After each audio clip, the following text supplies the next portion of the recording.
How come we never know when it's gonna stream? Could be happening at any time. How come we never know when it's gonna stream? I never know. I never know it myself. I never know. I never know it myself.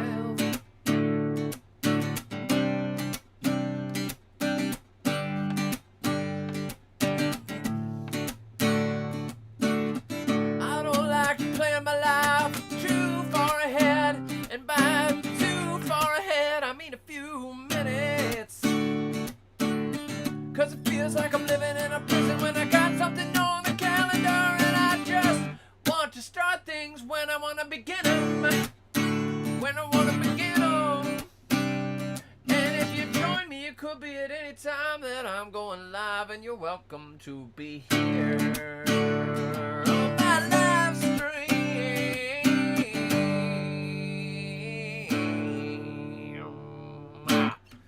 Hey guys, how y'all doing?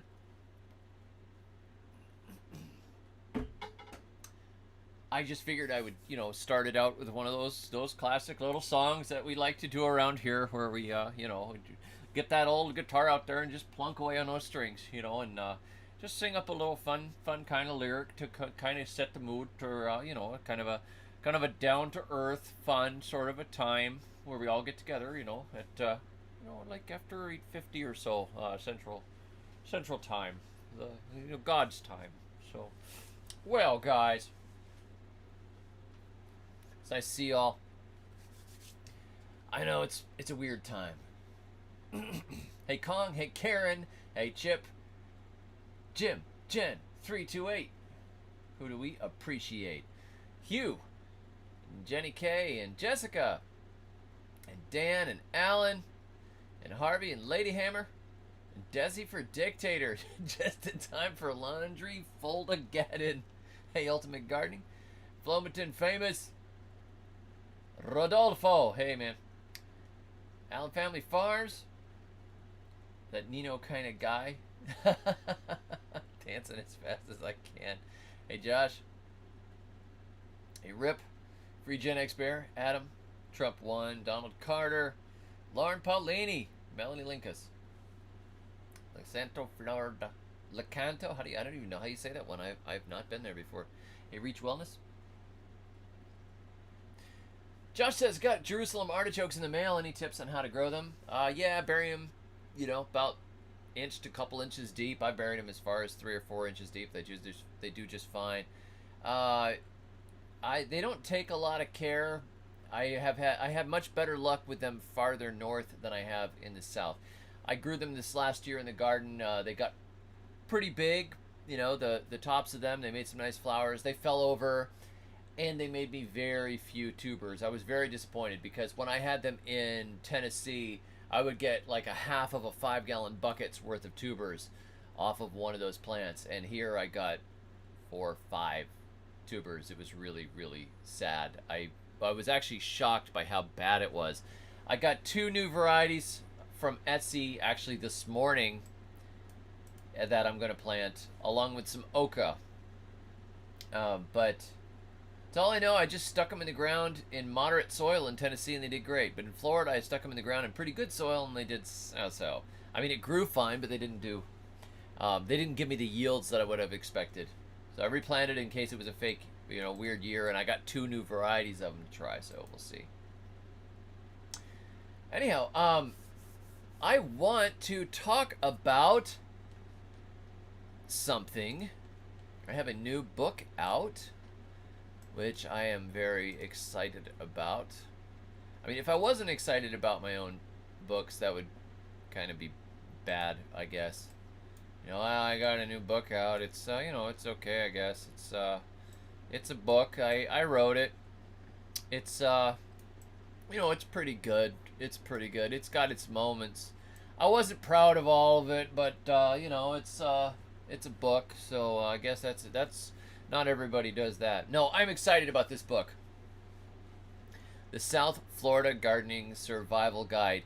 A couple of years ago during the pandemic, somebody said, when I was working on Florida survival gardening, they said, I wish you would write a book that is specifically for South Florida. And she was down in my old neighborhood, Fort Lauderdale area. It is written on paper, yes. There is actually no digital version of it at this point, just paperback. So she said, I wish somebody would write a book just for this climate because, you know, the Florida gardening is good, but this is a really unique climate. Yes, it is. So it's funny. I wrote Totally Crazy Easy Florida Gardening, and I wrote Create Your Own Florida Food Forest, both of which covered the entire state. But we're a little more geared towards North Central, a little bit, because that's where I was doing most of my gardening at that point. And I felt that South Florida gardening, for me, was easy gardening. And some people, they don't understand that, right? Because South Florida is such a different climate, such a unique climate, it confounds people that did not grow up there. But we grew up, you know, when I'm dreaming of a white Christmas would come on the radio, we would be like, lies! What is this Yankee propaganda? You know, what is this stuff?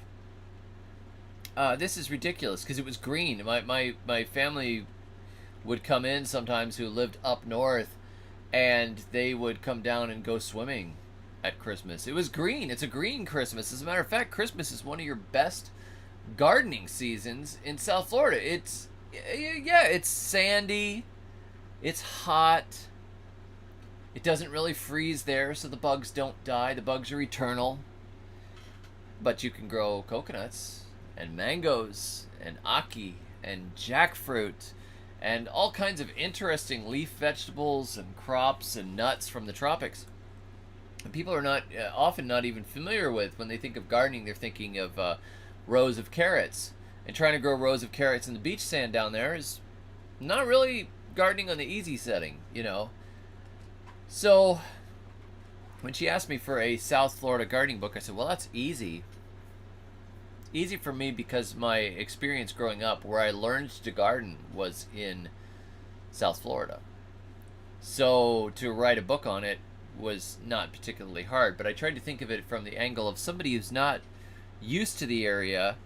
What do you need to know? Now that I've gardened outside of the tropics, zone 6/7, I've gardened in zone 8, I've gardened in zone 8/9, I've gardened in zone 10/11, and I have gardened in zone infinite right by the equator, to kind of go back to that South Florida and say, what can you do in South Florida?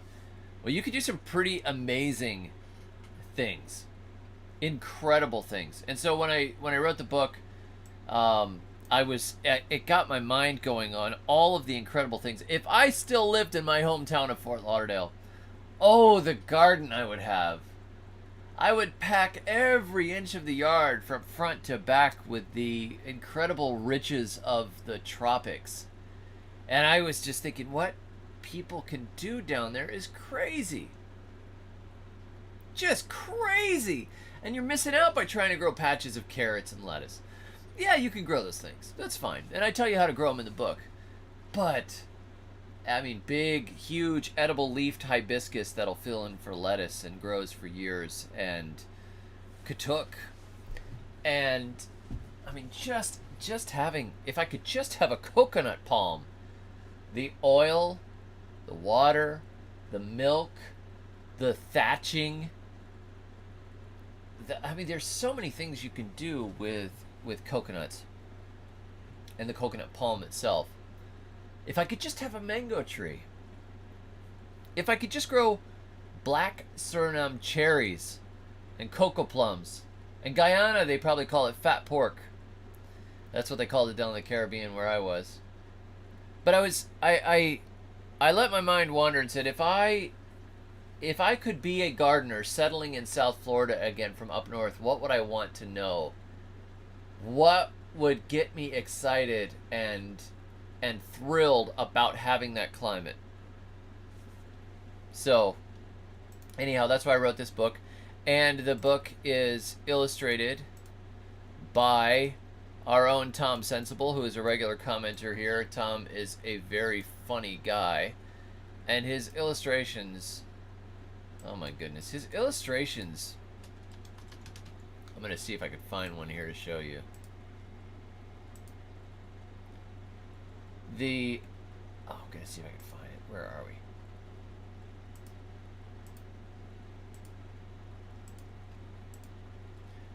I laughed so hard at some of his illustrations. Let me see here. Okay, that illustration is absolutely massive, I think. What did I just messed something up. Oh, I made my shelf so small. I grabbed the wrong thing there. Okay, let's see. You gotta see this. Where are we?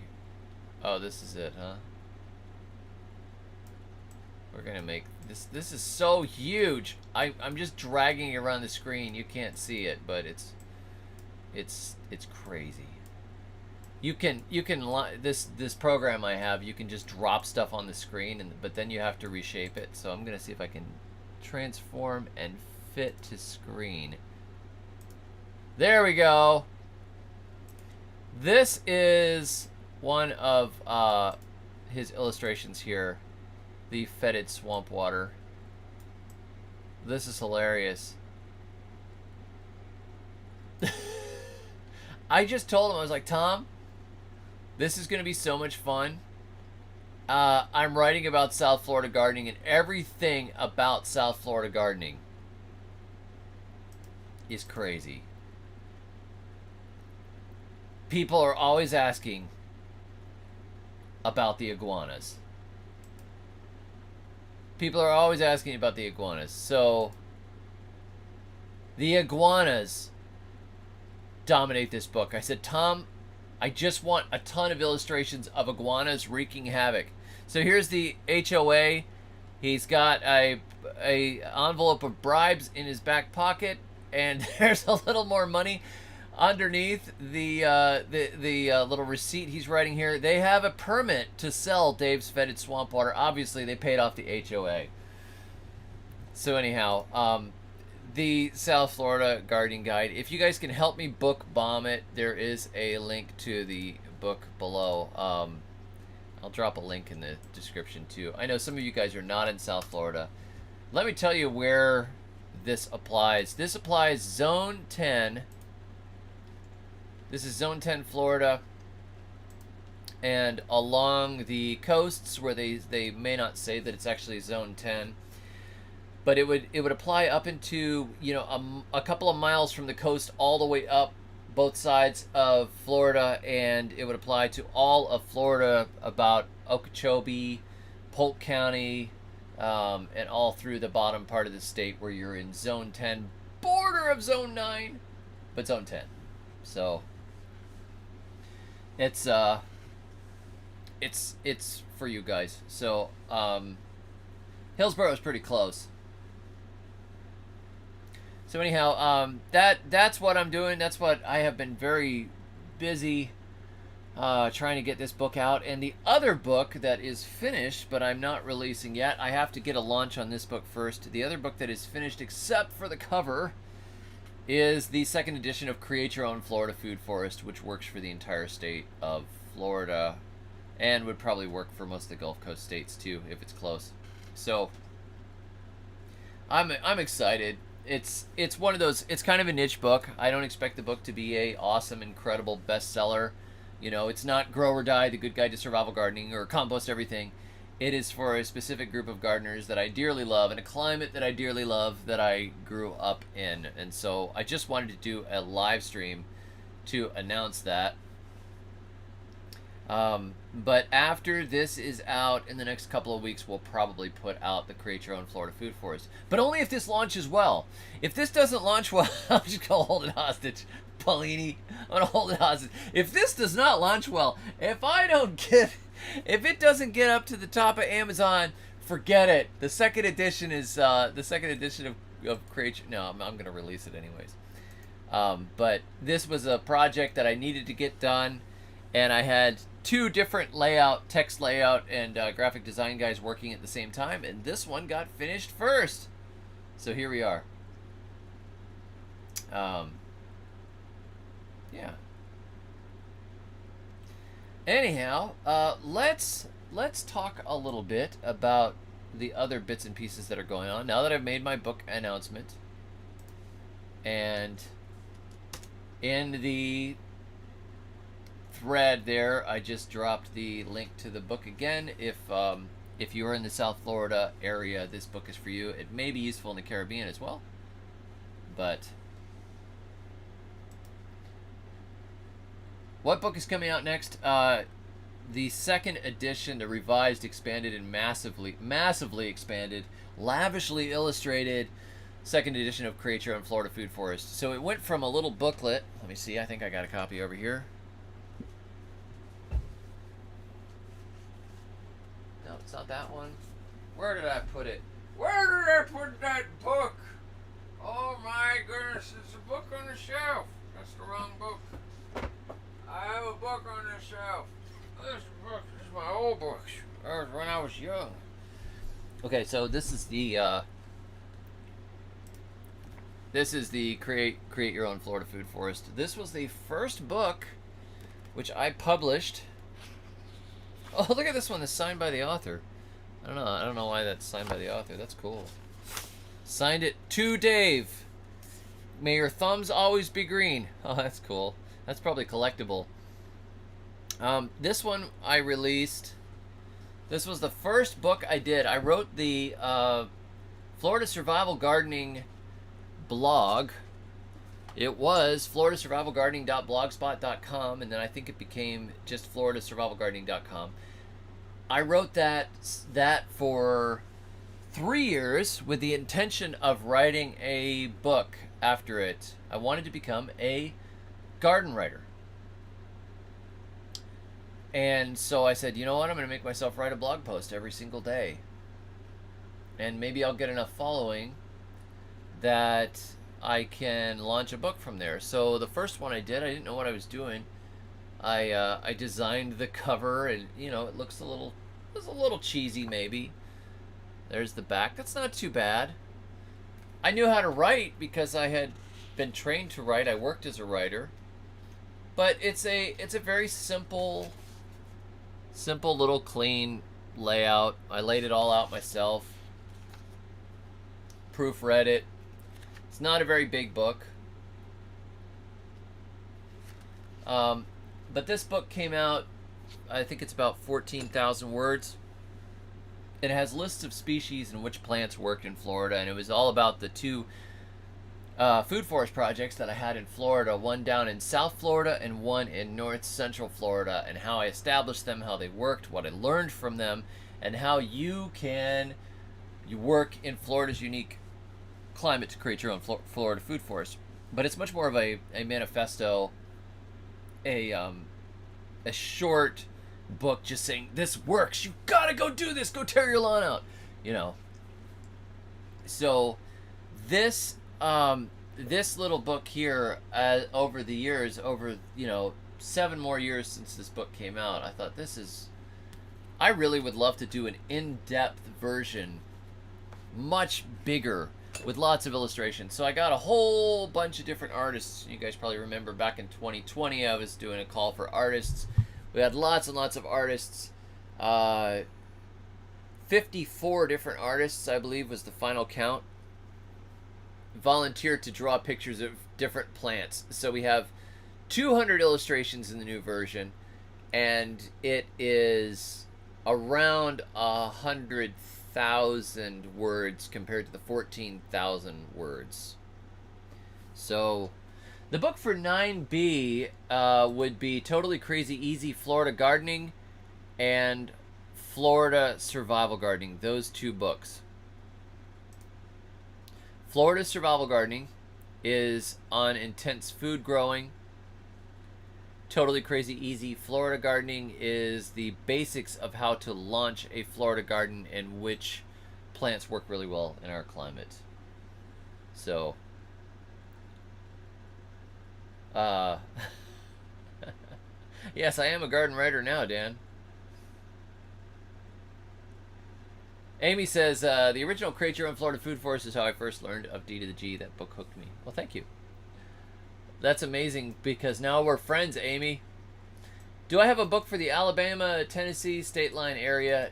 No, I could write a book for there because I gardened for multiple years in Tennessee and experimented and grew in that hard clay and rock. But I do have a book I am co-writing with a accomplished Alabama gardener named Noah Sanders. And Noah is already an author himself and a teacher of gardening and farming. And he and I are working on an Alabama survival gardening book. So that's coming soon. But the closest thing to that would probably be Grow or Die. Grow or Die is my kind of national one. Lauren says, can we do a trade-in deal if we have the first edition? Lauren, you are so cheap. That's hilarious. Yeah, if you trade the old one in, right, you get a nickel back like when you turn those bottles in. I would take the old editions are all collectible.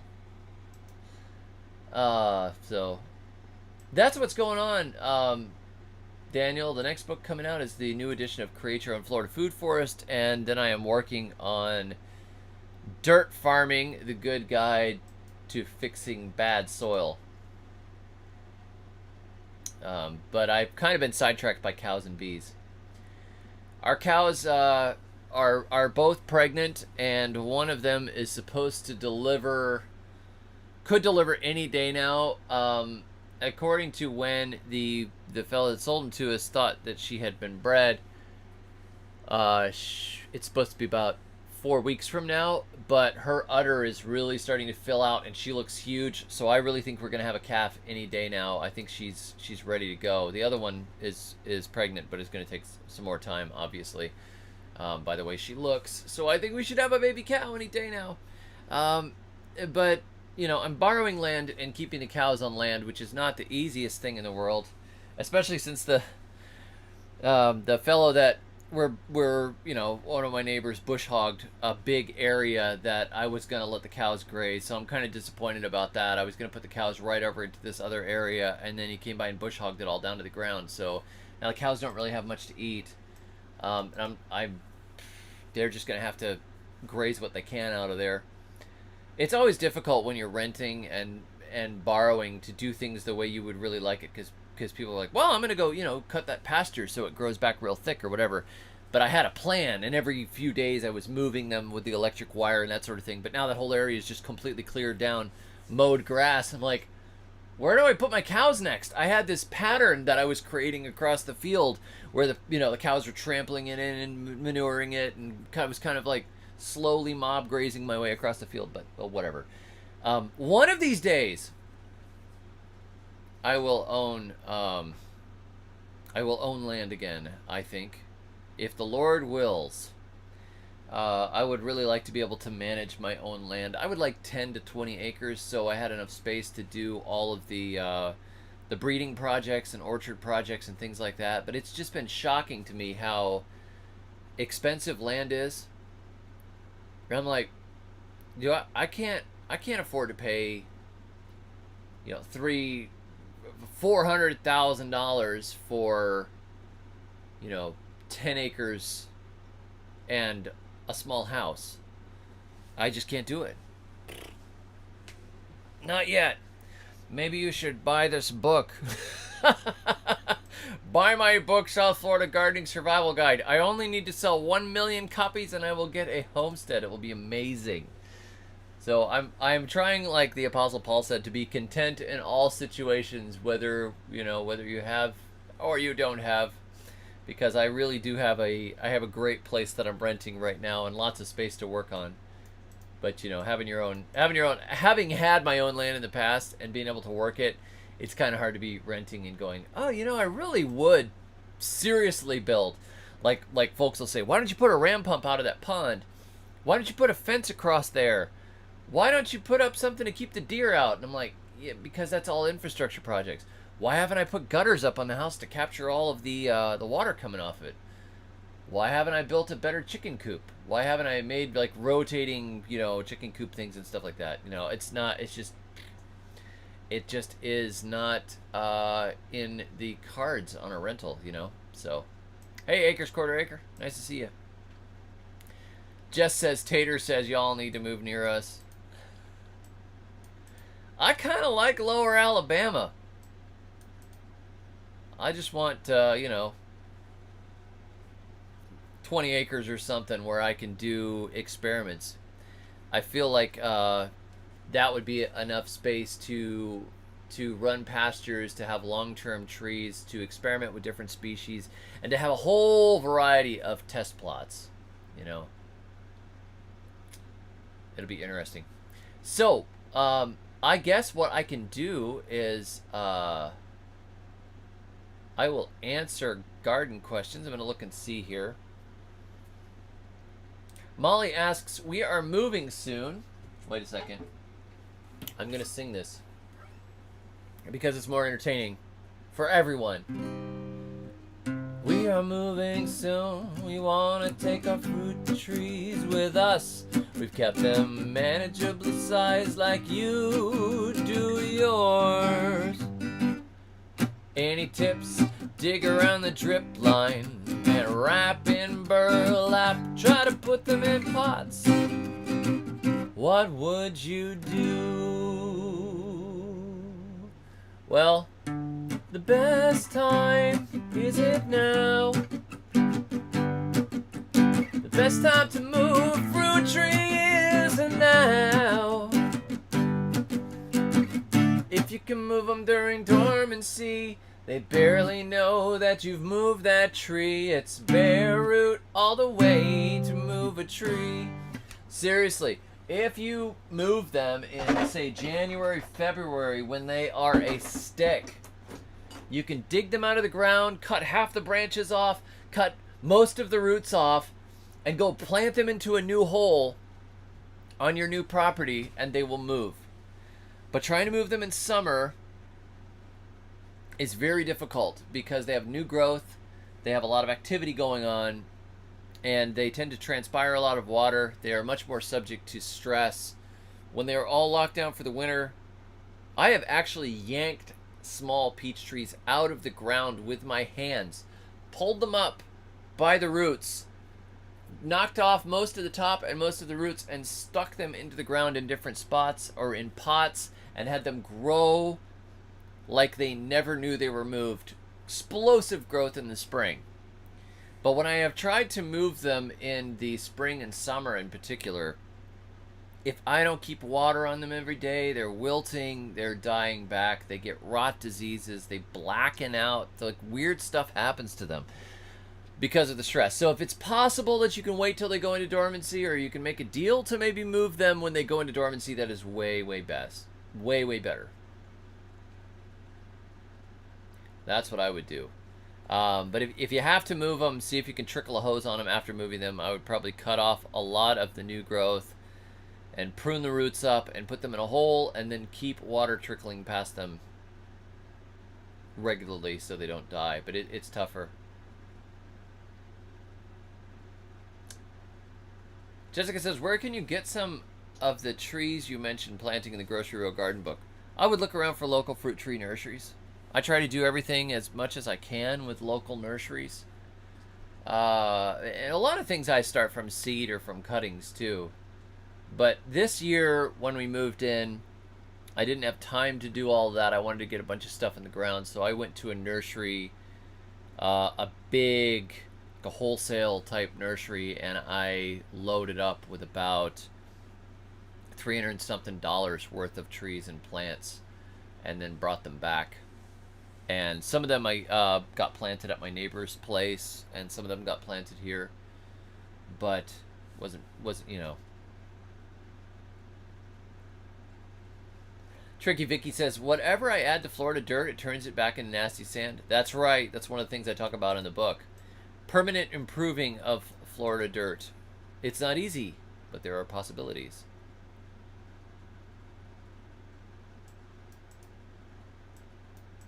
Patton says, I feel you on all the projects. Watching you only gives me more projects. Thanks, brother. By the way, I'm in Central Florida. When should you plant Seminole pumpkins? Right now. As a matter of fact, you're about a month late.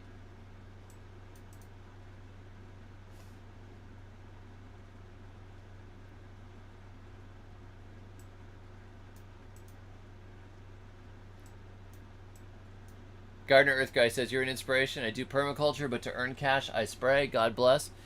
Well, may God get you out of that need to get money doing something that is not good for your conscience. I have been there. I used to have a job where I had to write advertising, and some of the stuff that they advertised I completely disagreed with. I didn't want to advertise for these people. Would you write a spot promoting such and such a book? And I read the book and I'm like, this book, I don't agree with hardly anything in this book. And I've got to make it out like it's the greatest thing in the world. Oh, that is soul crushing.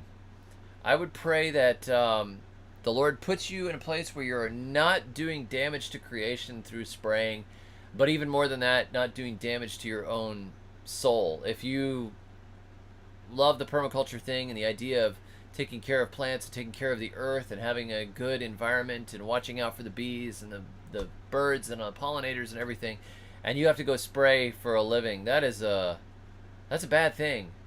I'd like you to be able to put down that sprayer and never pick it up again.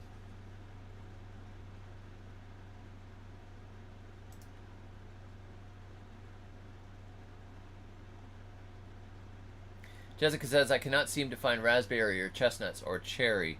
Raspberry is not particularly good for your climate except for the Mysore raspberry, which you may be able to find people carrying occasionally, and you'll find it on Etsy. If you can join other gardening groups, there's got to be some permaculture gardeners or something around there. They'll have them. The chestnuts you can get from Chestnut Hill Tree Farm. You can ask if they distribute them to anybody in your area. Cherry tree, I was only able to get low chill cherries from mail order. I got them from Grow Organic once, and I got them from Burnt Ridge Nursery once. I'm cranking up the bass amp, baby. HOA can't stop me. Melody, yeah. Hey, I want to hear your cover of one of my songs.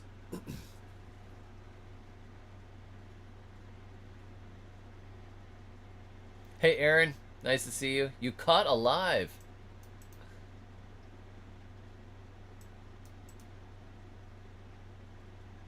Hey, Homestead Aquarius. Hey, Scott.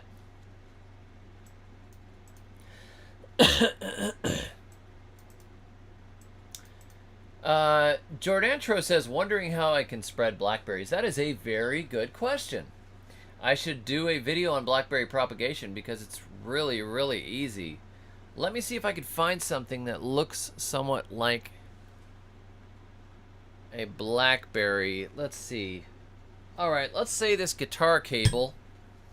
This will be easy. Let's say this guitar cable is a blackberry cane, right? It's got growth on the end right here. It's fruiting out or whatever else, so you get your fruit off of it. Well, after that, bend this cane down to the ground and bury the end of that tip beneath the soil like that. Just bury it. What will happen is the new growth here, instead of just making leaves, will start to make roots, and then it will put a shoot up above the ground. A few months later, you can come by with a shovel and dig it up and take that as a new plant. I've got them all over my garden right now. I'm going to make myself a note. Actually, I will send a note to my camera lady to do a video on propagating blackberries because it's so easy. You just take the ends of the canes, bury them in the ground, they grow new blackberries. I've got them all over my garden right now. If you have one blackberry, you can have 5 blackberries or 10 blackberries at the end of the season. Video on blackberry propagation tomorrow. I will just write that note so I remember it. That's a good question. They some of them, yeah, Scott says my blackberries are self-propagating. Some of them will come up from the roots and start to show up.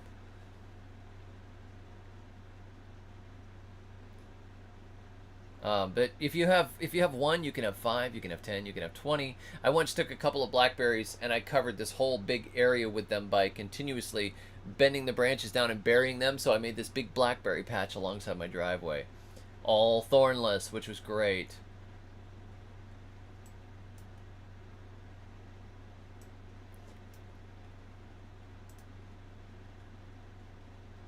Just be careful, Tricky Vicky, with that horse manure. Horse manure in Florida, there's often contaminants in it. There's often aminopyralids in it, which will kill the garden for a long time.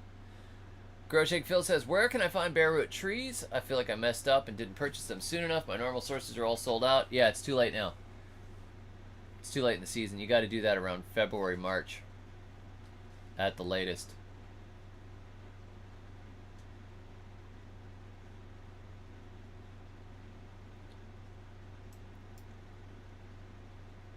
I'm looking here.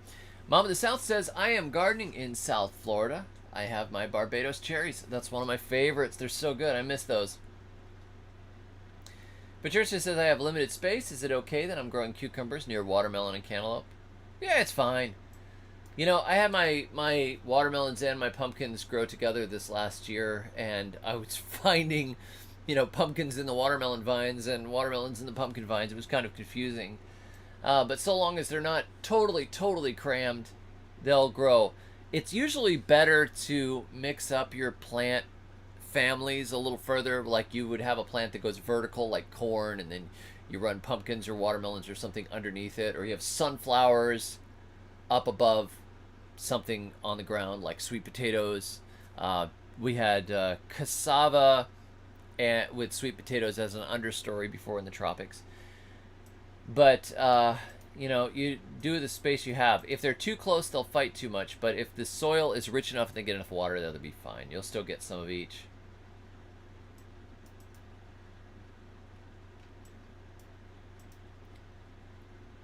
Jordan says, hey, Dave, do you think it's possible to grow a fall harvest of tobacco? I think I've waited too long to plant for summer. They do really well, even in the heat. I would still try it. And if they don't work, yeah, plant some later. But our tobacco grew all the way until frost this year from spring. It just grew right through the entire summer. And my tobacco plants are only like pinhead size right now. We planted 4 different varieties of tobacco. Take America Back says, I don't like my Barbados cherries. Some of them are better than others. I've had some that are very tart and sour and not particularly good. Those are usually for juice. And then I've had some that are really delicious right off the plant that are excellent. It's a cultivar thing. Earthling Drew says, I grow in Florida sand. I just keep planting beans and lentils year-round to feed my sweet potatoes and squash. That is a great idea. Keep those roots in the ground, fixing nitrogen, and putting sugars down in the ground, too. It's excellent. Siegelman Family Farm says, inspired by Start Your Home Based Plant Nursery. I wrote that book. Where's that book? That's this book. Start a Home-Based Plant Nursery. Thank you. Using perlite to propagate Barbados cherry cuttings, burying blackberry canes has been quite productive as well. I love doing that sort of thing. It's like coining money. Free plants. Yep. Gardner Earth Guy says, I hate lawns, specifically St. Augustine. I kind of like St. Augustine. I like how weird, green, and squishy it is. Because when I was a kid, my dad had a St. Augustine lawn in the front yard, and I just remember playing out there all the time. It's just nostalgic to me, even though I don't grow it. I have thought about taking one circle and just growing a perfect St. Augustine lawn inside of a circle that's like 4 foot wide just because it's cool. Tricky Vicky says, I'm from central Alabama. David, from deep in the woods on a very old farm. The dirt there grows anything. I agree. I saw some beautiful stuff when we were traveling. I went with a ministry to go look at land, which is how I ended up in Alabama. And we traveled around and looked at a lot of different places. And some of those spots, I said, oh man, this is paradise here. You could grow anything here. It's great. It's not that cold, but you could grow just about anything. There was wild. The Osage oranges and trifoliate orange. The Osage orange and trifoliate orange were both growing wild on this one property. It was like, this is like the weird inedible orange property. There were some locusts with big pods. There was some cool stuff we saw. Wild Passiflora incarnata.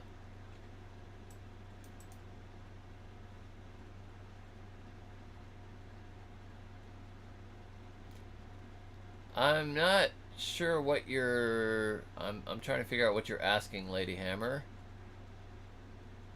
A few of my tomato plant leaves got white squiggly lines on them. Any thoughts on if it's serious?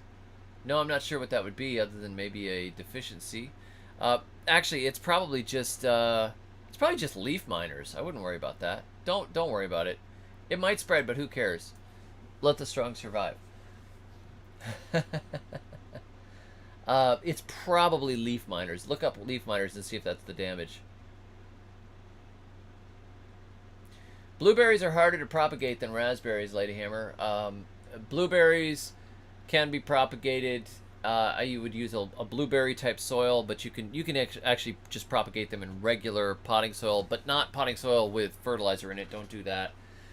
You use the little tent method. You make a little tent out of a Ziploc bag or something, put it over a pot, stick a few cuttings in it, put it on your windowsill with a rubber band around it after you water it, and usually in about 3 months they'll make some roots.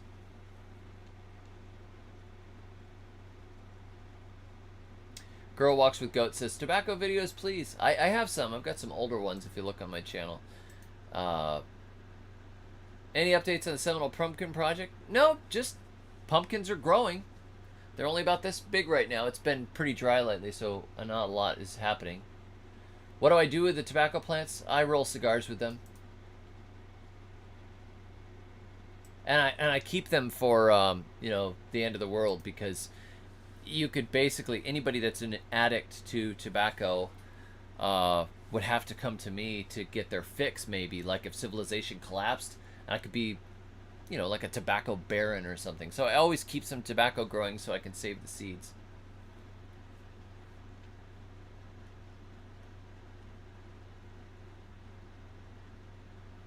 Trying to catch everybody here.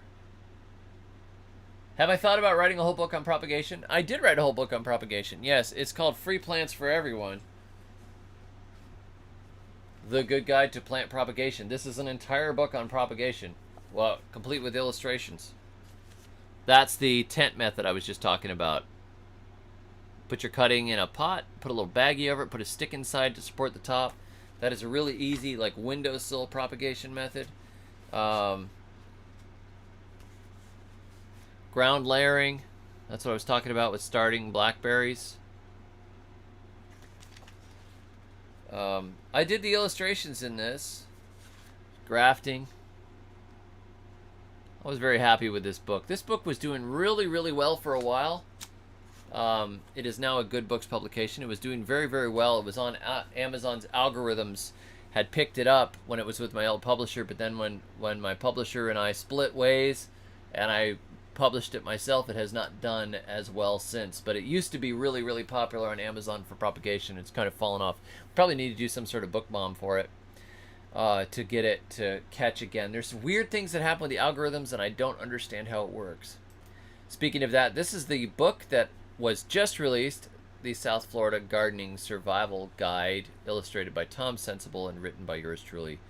If you do not have a copy of that, there is the Amazon link.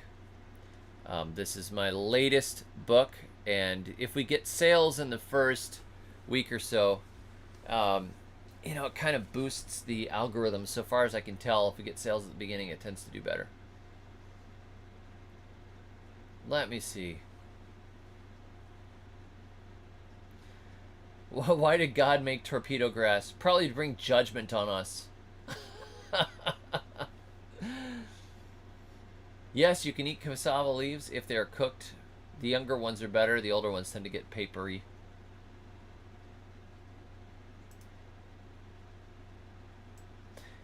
How about planting goji berry stem cuttings bought online? Procedure. If you need a subject to talk about, here's one.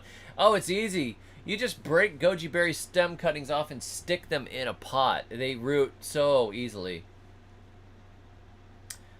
American Mom says, can you plant in a field with no water and let nature take care? Yeah, in some climates, yes.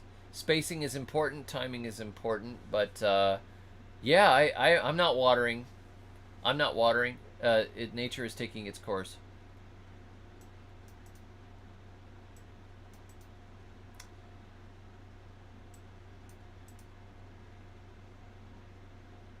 Zach says, I can't beat Bermuda grass. If I plant in the ground, it gets Bermuda all over it. I understand this. We had it in Tennessee in the backyard, and the way I eventually got rid of it was I bought an entire dump truck full of mulch, and I put down a double layer of cardboard across the ground and piled up a foot of mulch on top of it, and that mostly beat the Bermuda grass. So that was a big help. But oh boy, it always gets into your beds. You really have to just beat the living daylights out of it over and over again to get rid of it. Any avocado tips? Not per se. Keep them watered. Mulch them well. Grafted ones produce a lot faster than others. BE Adventure Partner says, David the Good, thanks for the inspiration. We are almost done filling 3 Terra Preta pits on our homestead. Gratitude. I hope it works for you. It's a really fun experiment.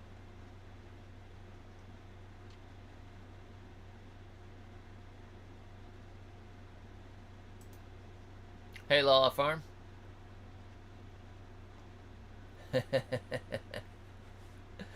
Zach says, I listened to the Ag Manager and Master Gardener from Texas A&M one day say how to deal with Bermuda. She said to move.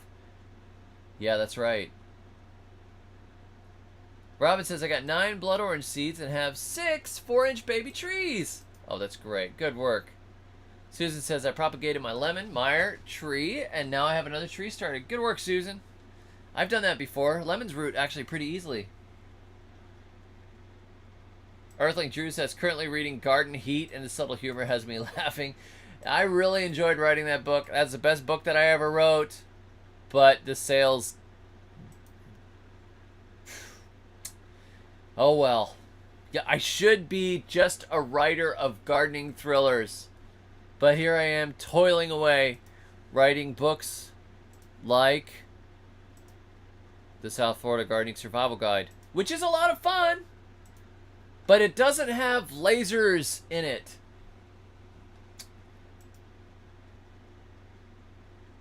Matthew says, sold my first mulberry cutting today. Thanks to your info. Oh, good. Congratulations. Once you sell the first one, you're good. Bonnie Blue, thank you very much for the super chat. That's very, very generous of you. Bonnie Blue, Second Amendment. Or unless 2A, I shouldn't say Second Amendment. Well, maybe YouTube will get bought by Elon. I don't know. Thank you for sharing your knowledge. I greatly appreciate it. That is very kind of you. That's a very generous super chat.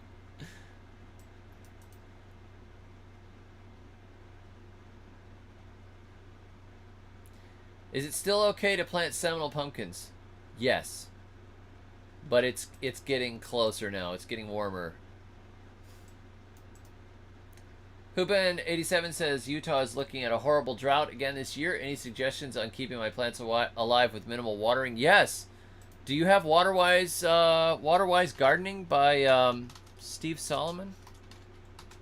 You know me, I'm a book junkie. I read the original version of this book. And I said, this book, this is brilliant. It really changed my thinking on water. But then, I started my own publishing house, and I went to Steve Solomon and I said, hey, can I republish your book? And he said, no. He says, I'm going to rewrite that book. I'm going to add a ton more information to it. I've got so much more knowledge now. I'm going to rewrite that book, and then you can publish it. I said, really? You're going to rewrite a book for me? Yes. So now it's called Waterwise Gardening, and it's greatly expanded. I just dropped a link to it. Super, super good.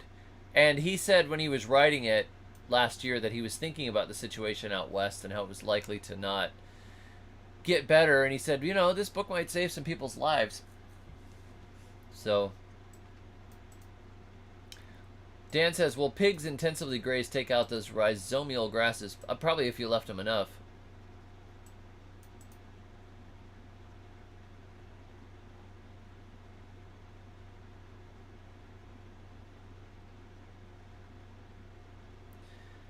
Bonnie Blue says, I have a wild gooseberry that needs to be cut down due to location and size. Should I use the tent method on some of the branches to start new shrubs? Yeah, definitely.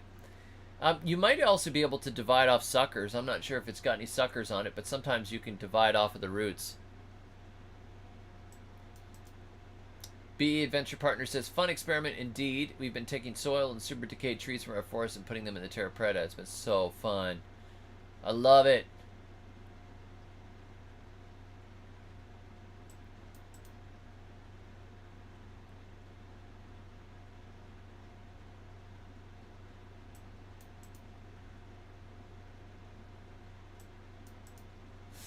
Hobby Woodworker says, D to the G crazy mixed seminal seeds are growing better than my large seminal pumpkin seeds. There's probably some hybrid vigor going on there, Hobby Woodworker, because we crossed so many different lines together. You know, we had 6, 7 lines or so that we interplanted. So instead of having this real thin genetic line that's maybe been passed on for a while, it's probably been reinvigorated with some of the other varieties. So I'm very glad to hear it. It would be bad if you... Ours are really weak and doing poorly. I mean, somebody wrote and said, I'm not getting a good germination rate on these seeds that your daughter sent me. These Everglades tomato seeds. And so I asked my daughter about it. I was like, do you have any trouble with them? And she goes, yeah, they take like a month and sometimes 2 months. And then somebody wrote and said they had planted some Everglades tomato seeds they had gotten from somebody else. They had planted them in pots and they didn't come up for an entire year. They didn't come up till the next spring. So, yikes. But generally the germination rate has been good on them because my daughter was doing germination tests with different batches. She would take a few of them and she would put them in a pot to see if they were all going fine. And after doing that for a while, she realized, you know, she doesn't have issues. But she does the fermentation method, which helps get rid of the anti-sprouting compounds on the outside. She'll soak them up and do them.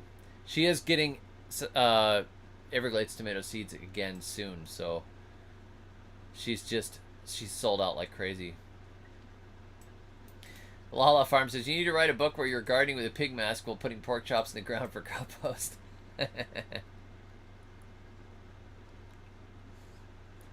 Tim says, where can I buy Name yams to plant? I bought mine from Publix.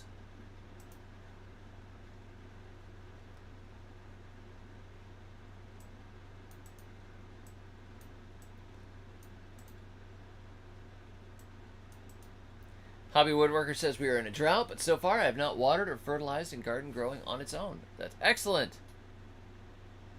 And Matt says, I'm so grateful for you. 95% of all gardening and homesteading on YouTube is useless for South Florida. I agree. It's really a niche climate. That's why I wrote the South Florida Gardening Survival Guide. So I'm hopeful that for those that are down there, you know, that's my hometown. And there wasn't really a book, at least on food gardening, for that area. So I figured, why not write one? I think it'll help a lot of people that are there.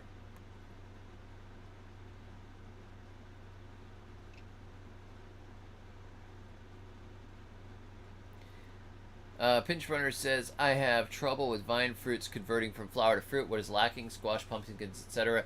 Usually you get a lot of male blooms first before you get female blooms. The female blooms have what looks like a small fruit down at the bottom of them, a small pumpkin. They usually come later. Often you get the male blooms for quite a while, and then you'll get a female bloom. Sometimes there's only one female bloom for every 10 males, so that's usually what's lacking.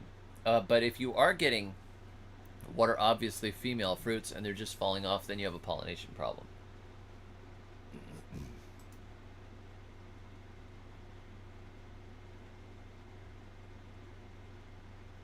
Reach Wellness says, I saw someone say that the best way to share Everglades tomatoes is to mail friends a smushed tomato, then it's fresh, then germinates quick. That's an interesting idea. But if it gets rotten first, I think it does better. If you smushed it into the ground and just let it get rotten, yes. Karen says, I have Waterwise sitting on my stack of books waiting to be read. Perhaps if I spent less time watching YouTube and more time reading. I posted my reading list on the blog. This year I got rid of my smartphone and I replaced it with this little minimalist phone. Look at what a hipster I am. This is the light phone. This is it. This has a little e-ink display. Tiny, that's it. And it takes texts and it calls, and there's I can't get photos from people. I can't read the news. I can't check the weather. I can't get video calls from family. Nope. It's so boring, I don't waste time looking at it. And so my reading this year has been so much better. I'll post my reading list right here. I have a reading list that I put on the side of my website, and because I've not been reading my phone, I'm reading a lot more. Let's see. Oh, it's going to come in with no formatting. This is funny. I just finished Keeping Beats with a Smile. Yeah, I'm not going to be able to post this. It's too insanely big. It's a huge reading list. Go check out my website. On the left sidebar, you can see what I'm currently reading and what I finished reading for this year already. So I read Born Again Dirt by Noah Sanders, An Agricultural Testament by Sir Albert Howard, Landrace Gardening by Joseph Lofthouse, The Contagion Myth by Thomas S. Cowan and Sally Fallon Morrill, The Decline and Fall of the Roman Empire, Book 1, The Decline and Fall of the Roman Empire, Book 2, The Decline and Fall of the Roman Empire, Book 3 of 8 by Edward Gibbon. And I read A Soil Owner's Manual by John Stika, Comeback Farms by Greg Judy, Dirt to Soil by Gabe Brown, and I just finished reading Keeping Bees with a Smile by Fedor Lazutin and Leo Sharashkin, and I am currently reading The Barefoot Beekeeper by Philip Chandler, Book 4 of The Decline and Fall of the Roman Empire, Oliver Twist, a novel called Handling Sin by Michael Malone, and The Complete Guide to Restoring Your Soil by Dale Strickler, and I am reading Justin Rhodes's The Rooted Life all at the same time. And I'm finally getting a ton of stuff read that I had been meaning to read, so...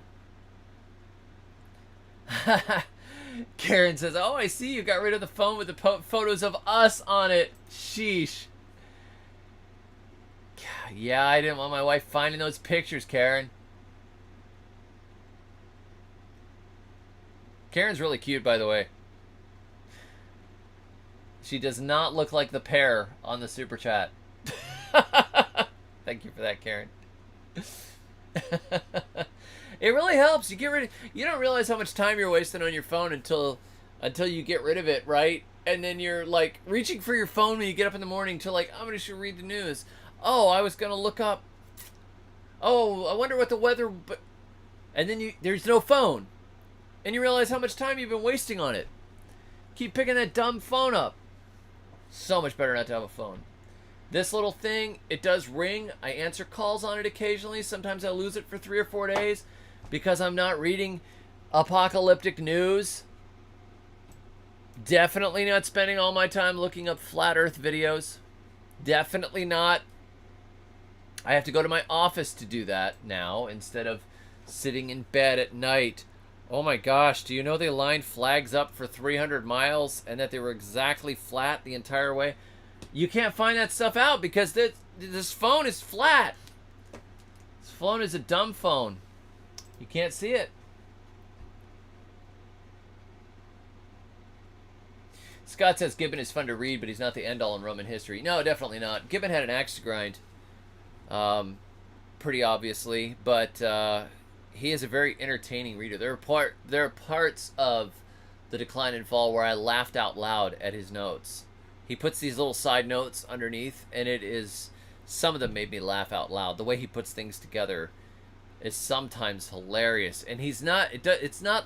It's this deadpan British humor, you know. Oh, all right, Fort Lauderdale. Victory 66 says, bought the book. Fort Lauderdale here. Hey, Fort Lauderdale, that's my hometown. I need to get back down there again. I was thinking about going all the way down south. I was actually thinking about doing a tour through Florida, and just going to anybody's house that wants me to come to their house for like 30 days, just wandering around from place to place. I'd probably end up dead in a swamp. Florida, man.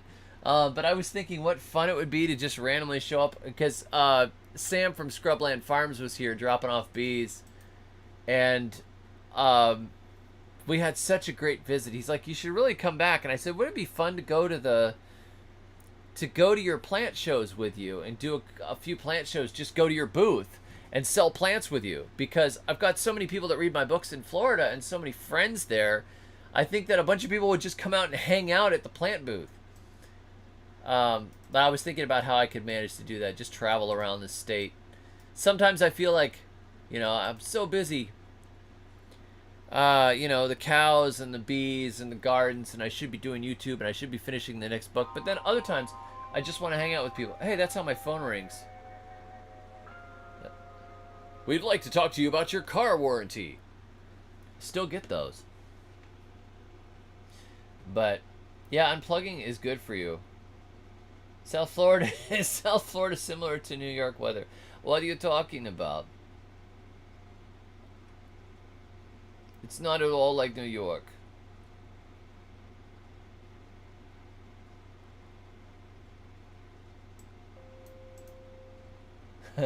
Matthew says, and by these my son be further warned, there's no end to the making of many books, and much study wearies the body. There is time. I'm a flat phoner.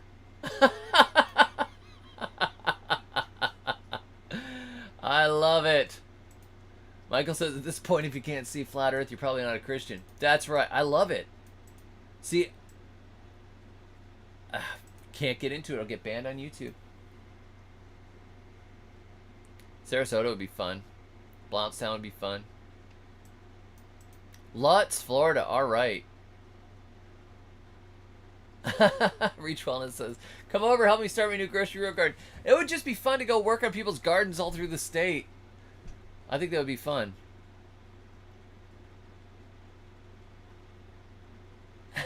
Scott said he was going to call me. Was that you, Scott? That's hilarious.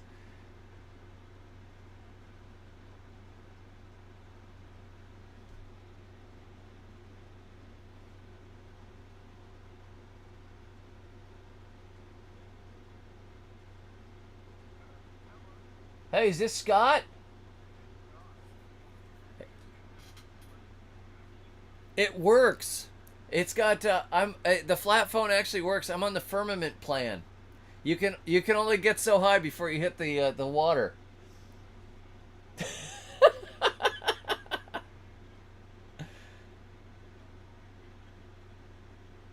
Oh, it works and it sounds cool. It sounds like an elevator. I mean, I love it, and it does this ding like you're on an airplane. But anyhow, I better get back to my stream, Scott. Thank you. Talk to you soon, bud. That's hilarious. M. Matt says, our church has 5 acres in Homestead, Florida. We want to build a survival garden on campus. We'd sponsor you to come down and teach us. That'd be awesome. I would do that for free if I could make it down there. Just because I like to do that sort of thing. You're in the Panhandle, Tay-Tay. Hey, all right. We're not that far away. I'm not that far from Pensacola. Can you grow Seminole pumpkins right now, even though it's late? You could try. I mean, just plant some and see if it works. Generally, it does the best when you plant it in February, March in Florida. But it would work. Scott, tell him about the warranty plan, Dan says. Prank calls live. That's hilarious.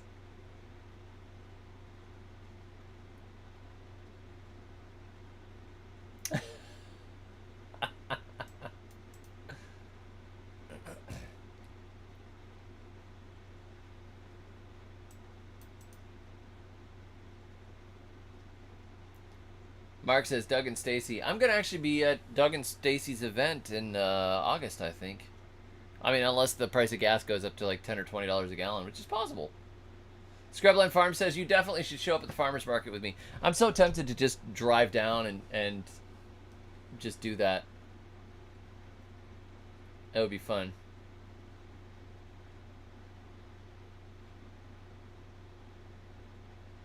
Oh, okay, Tay-Tay, you're not that far away. Plants grow best spinning at 8,000 miles per hour. That's hilarious. I don't know. It's funny. My son comes in and I'm watching something, and he just opens the door, and I'm like in here, right? Like I'm gonna go work. I'm in my office. I'm working. My son opens the door. I don't have a lock on the office door. Like you could just walk in and out. It's just a shed door, so you could just. My kids like come and interrupt me all the time. So he comes in and he's like looking at my YouTube screen, and he's like. He starts laughing. He's like, do you just do nothing but watch conspiracy videos all day long? Oh my goodness. It's hilarious. And yeah, I think I should run.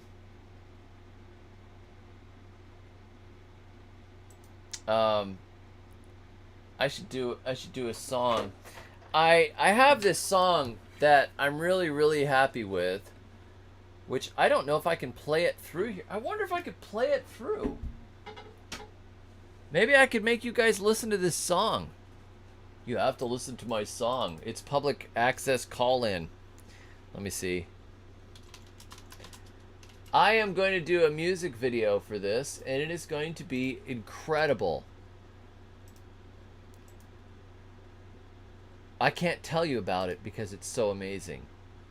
But if you guys saw the video, the most recent video on the David the Good Tunes channel, if one of you moderators could post the David the Good Tunes channel on YouTube, if you could post that link, I would appreciate it.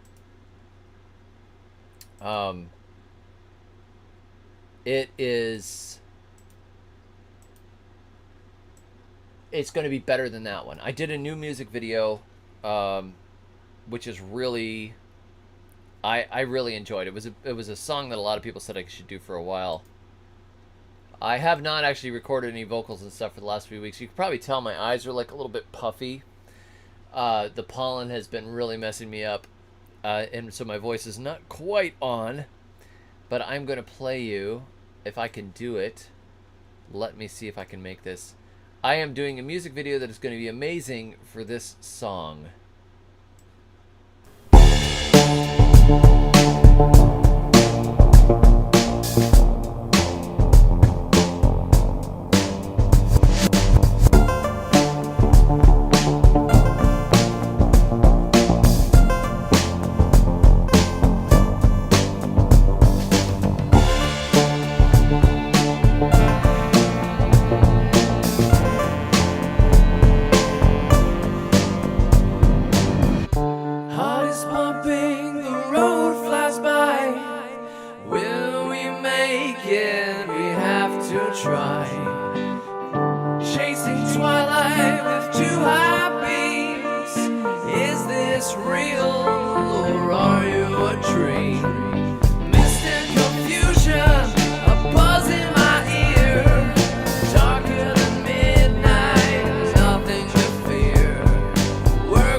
Anyhow, I think you get the idea.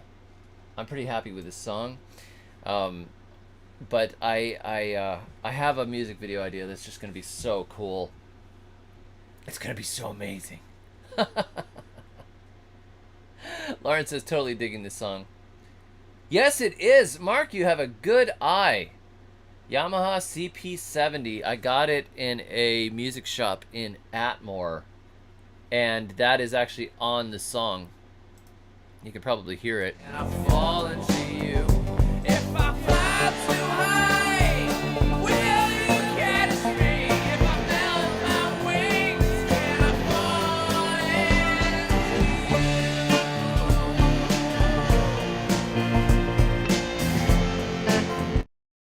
So you know that's the song.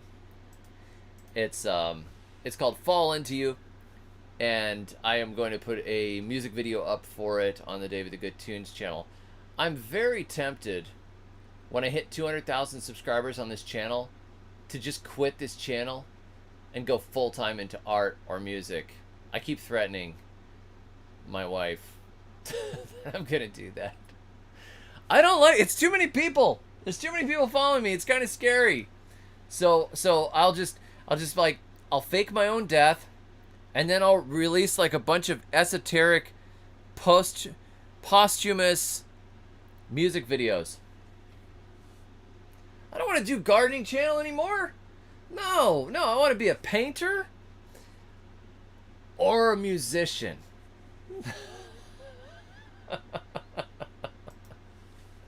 I hit it. 200,000's too many. Unsubscribes, Dan says. And yeah, I love doing music. It's one of my favorite things. So I have enjoyed putting the little David the Good Tunes channel together, and I appreciate all the the support where people are like, I like your music. Well, thank you very much. Because there's a lot of, you know, that would be tough.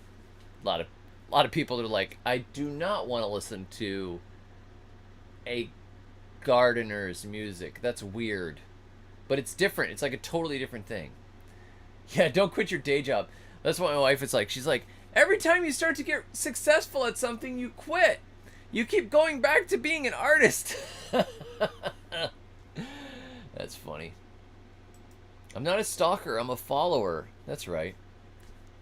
I felt that way when I've met some people in person. I'm like, I can't believe I actually met this person in person. Is it kind of creepy to just randomly talk to them, you know? So.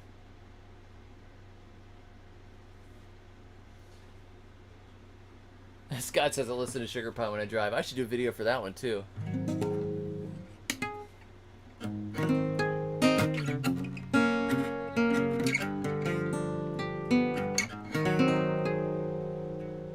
Let's see.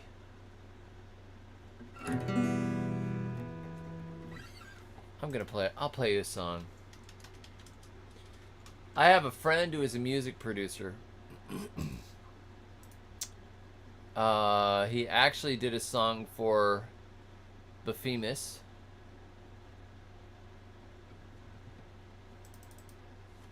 And he is going to be working with me on some of the background tracks for the album that I'm working on. I am working on the album. It's actually happening bit by bit. You know, the songs are coming together. I'm doing the he said he saw a hamster on his game cam. No, it's not a hamster. He said he saw a panther on his game cam, but nobody believes him. Nobody believes him. I'm writing that song right now. I've got a few other ones I've been writing. One of them goes, this is what it's like to be free. Let's see. This is what it's like to be free. To travel the world and the seven seas. The master of my own destiny. This is what it's like to be free. And it's about having a boat. Lost my sail in Barbados. Lost my wife in Jamaica. Got a da da da da da da da da da da da. Basically, like everything is always falling apart, and the boat is super expensive. But this is what it's like to be free. Travel the world and the seven seas.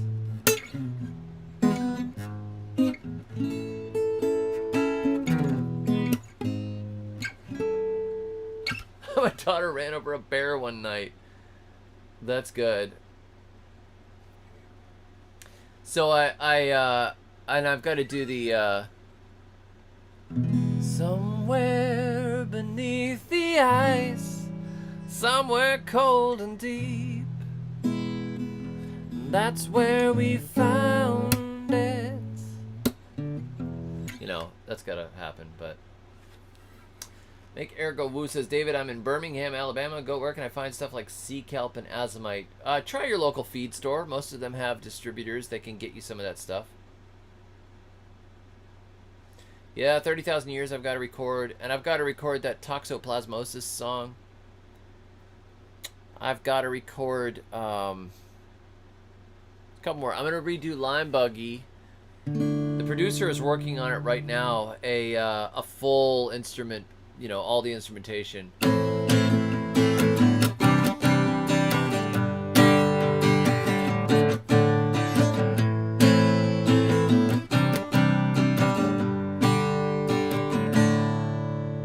There's a truck in my field, there is a truck. On the back is a thing, yeah, a thing is on the back. What's that thing on the back of the truck that's in my field? It's a lime buggy, buggy line. What's the thing on the back of the truck in my field? It's a lime buggy, buggy line. I mean all the time we spread that lime. In the future and the past, spreading lime across the grass. Lime buggy, lime buggy, lime buggy, lime. Lime buggy, lime buggy, lime buggy, lime. Lime buggy, lime buggy, lime buggy, lime. Lime buggy, lime buggy, lime buggy. So, yeah, it's such a catchy song. You actually just saw Lime Buggy, Scott. That's funny. In my head, it's stuck in my head, it is, it's in my head. Toxoplasmosis song. I have the, I never quite got the tune right. The song is called Toxoplasmosis. I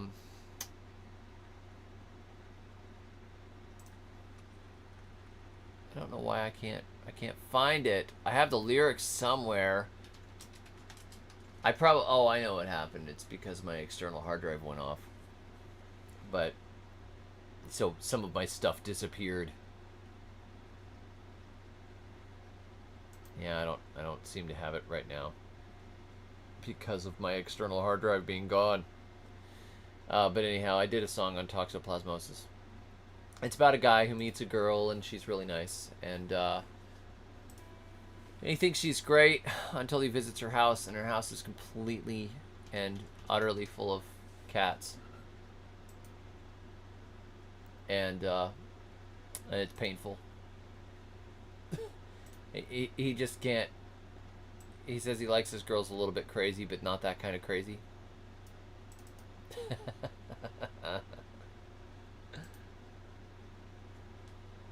There's another one that I've got to do that needs the violins on it. There's so many songs that I have how it's supposed to be in my head, but it needs like a grand piano or something that we don't have, you know.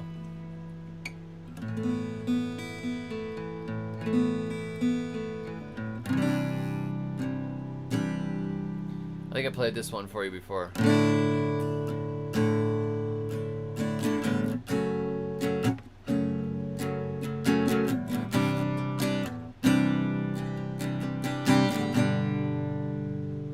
Solomon had it all, women, riches, and a crown, cedar spices, power, and gold, silver poured out on the ground.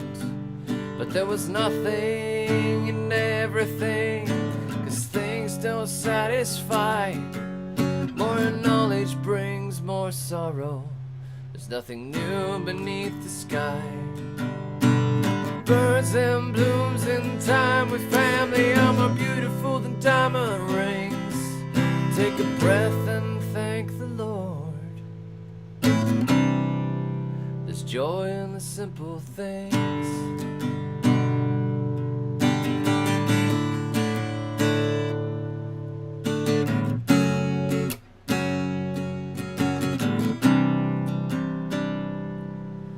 lily has more beauty than any clothes a king could wear.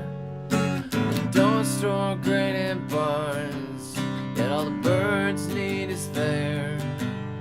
The days are short and fleeting, clouds race across the sky.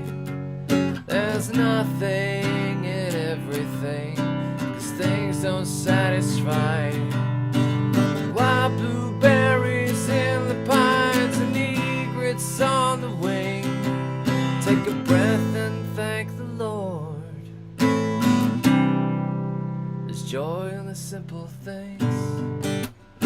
So anyhow, I gotta do that one too, but that's like got this long rambling violin, you know, that sounds really dramatic and cool, but I haven't got it. Bonnie Blue says, your music reminds me of the college coffee shops in the 1980s. Maybe I'm getting dated. Maybe I need to release a jungle album. Dan says, I play a Korg Kronos. Oh, I've heard about those. That's awesome.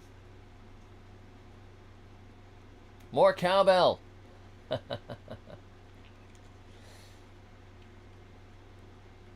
Anyhow, I will catch you guys later. I'm going to call it tonight. If you don't have it yet, you want to support this channel and support what I'm doing, and hopefully you live in South Florida or you know somebody who does. If your loved ones live in South Florida, they need this book. The South Florida Gardening Survival Guide. This is my brand new book, and I'm very happy that it is finally out at long last. I started it actually back in 2020, and it's now finally done. The Create Your Own Florida Food Forest book, like I said earlier, the second edition will be out pretty soon, but I want to get a good launch on South Florida Gardening Survival Guide. This will teach you how to deal with the iguanas, how to deal with the poor sand, maybe even how to hide a little bit of food from the HOA, and you'll find it quite useful if you live in Florida, probably about zones 9B, 10, and warmer along the coasts and down Okeechobee and south and down into the Keys, Fort Lauderdale, Naples, Tampa Bay. So anyhow, any place where it doesn't really freeze all that regularly, this is the book for you, and how to turn your yard into a tropical paradise. Thank you for putting up with my rambling and hanging out with me. Thank you for all the super chats. Thank you for the second super chat there, Bonnie Blue, and I appreciate it. I missed one here. Tay sends a $5 super chat and says, for your travel gardening fund. God bless. Thank you very much. I appreciate it. And thank you, Karen, for the super chat. And all of my members who have stuck around this channel, who get to use the machete emoji, because it's really worth supporting me just to get that machete emoji. Have a great night. God bless. I am going to try and get back to doing some video production lately. I've been way behind on it, but we are going to get back on it. Alan says, congrats on the book release. Thank you, brother. Catch up with you guys soon. And until next time, may your thumbs always be green.